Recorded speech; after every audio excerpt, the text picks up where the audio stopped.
kind of the big thing that I wanted to talk about. I love characters that haunt the narrative.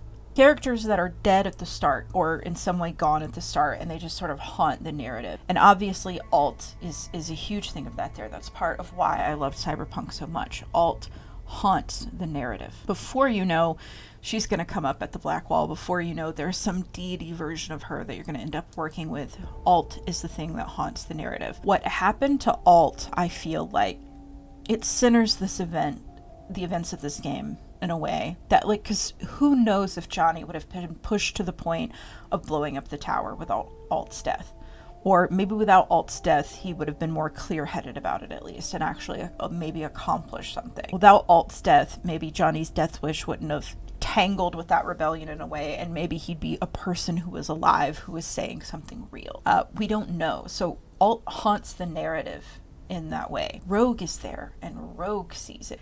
Carrie, they play that show, so Carrie's involved with that last night. It all sort of, the ghost of Alt is hanging over all of this before we know she's out there. And I think that So-Mi is very similar. Songbird is very similar. Because for Solomon Reed, she has been this ghost the whole time. And in that, both Alt and So-Mi have a very serious sort of, like, a level of secrecy.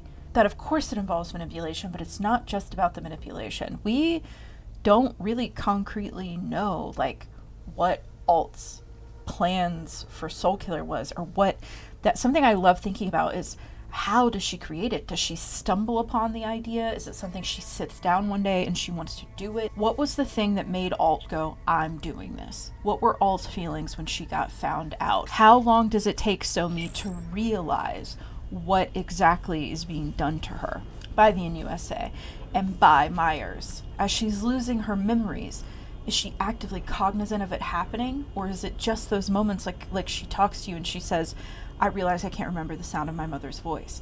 What is it like for Alt being in the net and becoming what she is? When does her mind start slipping? When does she start becoming less of a woman and more of a god? What happens that makes Alt convince herself that there's no Alt left in her? The part of them being ghosts in this narrative, even with having Songbird more tangible than Alt in a lot of ways, is that we're not given their narrative in the way that we're giving the narrative of other characters. We're just not.